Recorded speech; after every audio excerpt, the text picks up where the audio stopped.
Le 8 mars, c'est la journée internationale des droits de la femme. Le 8 mars, ce n'est pas l'anniversaire des femmes. Malheureusement, chaque année à la même période, vous êtes nombreux à faire des rangs interminables pour acheter le plus beau pagne, avoir les plus beaux motifs sur des tenues qui vous rendront élégantes. Vous attendez des félicitations et des accompagnements, mais il n'y a jamais de changement. Vous n'avez pas besoin d'une journée pour vous rappeler que vous êtes des femmes parce que justement, vous n'êtes pas femme à cause de votre postérieur ou à cause de votre poitrine, mais vous êtes femme à cause de votre esprit. Parce que Dieu a mis en vous la vie. Partout où vous êtes, vous devez donner la vie, entretenir la vie. Partout où vous êtes, vous devez créer la vie. Vous attendez des fois que des autorités viennent vous donner des médailles. Vous attendez des fois que les gens viennent dire « vous êtes des femmes d'excellence et de valeur ». Mais comment ça se matérialise au quotidien, cette excellence et cette valeur? Parce que le plus important, ce n'est pas être la plus belle le 8 mars, mais le plus important, c'est avoir un bel intérieur. Dans les temps anciens, certaines femmes ont marqué leur génération. Dans notre génération, qu'est-ce que nous faisons? Nous avons de beaux modèles. Ah oui, tu es toute belle, ça te va très bien. Mais qu'est-ce qui se passe dans ta tête quand chaque fois tu te bats pour la même chose sans avoir gain de cause? Qu'est-ce qui se passe dans ton esprit quand tu es encore limité dans tes projets parce que tu ne crois pas en toi, parce que tu n'as pas d'assurance, parce que tu n'es pas convaincu qu'en tant que femme, tu peux produire la vie, entretenir la vie et faire de cette vie-là un exemple?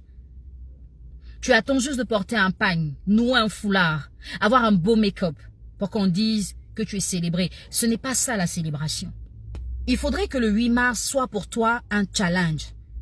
Que de par ton attitude, de par ta façon de faire, de ton occupation sur les réseaux sociaux, on sente qu'il y a une révolution qui va naître. Elle n'est peut-être pas encore arrivée à terme, mais elle viendra bientôt. Pour que de par toi, on sache qu'aujourd'hui, les femmes ont changé de mentalité. Les femmes ont changé de vision. Elles ne sont pas seulement accrochées à la beauté physique, mais elles se battent pour avoir la beauté intérieure. Parce que c'est l'intérieur qui éclate sur le physique. Certaines femmes vont jusqu'à exiger des cadeaux du 8 mars, mais vous devez vous-même être votre propre cadeau. Vous devez être un cadeau pour l'homme qui partage votre vie. Vous devez être un cadeau pour vos frères, pour vos amis. Il faut que chaque fois qu'un homme, une femme, un enfant en votre compagnie se rende compte que vous êtes un cadeau pour lui. Mais vous ne vous battez pas pour ces choses. Vous voulez juste qu'on vous donne. Mais qu'est-ce que vous vous donnez vous-même? Qu'est-ce que vous faites pour vous? Dites-moi mes étoiles. Qu'est-ce que vous faites pour vous? Ne vous voyez surtout pas comme des personnes vulnérables qui ont toujours besoin d'être assistées, d'être entretenues. Ça, c'est une mentalité qui est trop basse. À un niveau, dites-vous, je suis une élévation. Moi, je suis une bénédiction. Moi, je suis une révolution. C'est de par moi que le changement passera.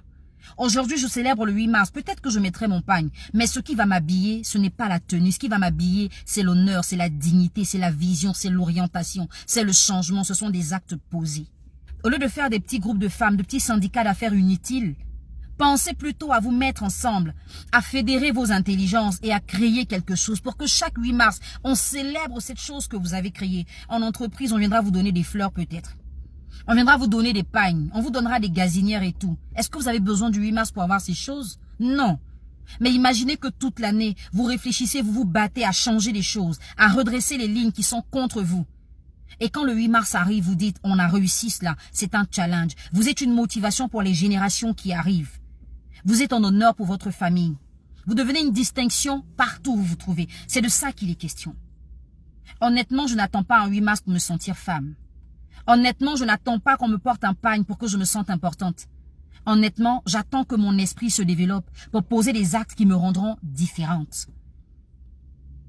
Arrêtez de vous faire entretenir. À un moment, les femmes se comportent comme des petits trophées. Il faut le nettoyer chaque jour. Il faut donc le déplacer, le mettre là. Il faut le présenter aux gens. Mais qu'est-ce qu'on est à part ça?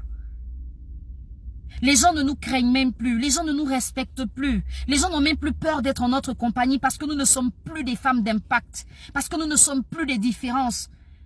Nous sommes communes à toutes les femmes que les gens rencontrent au quotidien. Nous ne nous battons pas pour avoir des valeurs, mais nous nous battons pour qu'on nous mette en valeur. Alors, ma vidéo du jour est en partie adressée à la jeunesse féminine de l'association Femmes Debout, basée à Amiens en France, qui a bien aimé, ou qui a, on va dire, émis le vœu que je sois la marraine de leur événement ce 8 mars-là.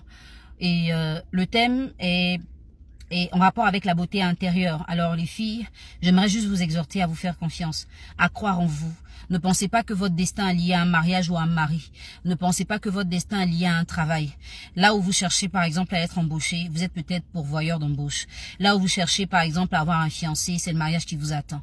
Dans tous les domaines de vos vies où vous êtes limité, sachez qu'il y a des possibilités. Mais tant que vous n'essayez pas, vous ne saurez pas quoi faire. J'espère que cette vidéo va vous aider et qu'elle va susciter en vous le déclic qui fait que vous adoptez une reconsidération de votre personne. Parce que vous n'êtes pas n'importe qui, vous êtes des femmes. Et toutes les femmes sont des étoiles, elles doivent briller et non pas pleurer. Il faut que vous adoptiez une mentalité révolutionnaire. Il faut que votre esprit change d'orientation. Tel qu'un homme peut dire non et rester sur un non, autant vous devez dire non et rester sur un non. Tant que vous-même vous ne vous donnez pas de la valeur, on continuera de vous décorer avec des morceaux de paille.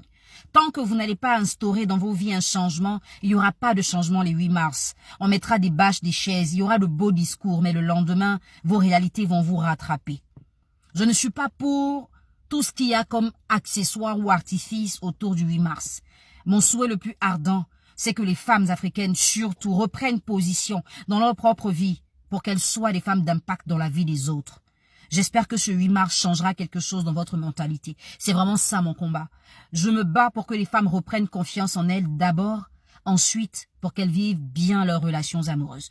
Tous les 8 mars, vous êtes pressés d'arborer des petits morceaux de pagne avec des motifs, alors qu'on vous viole tous les jours, on viole vos enfants.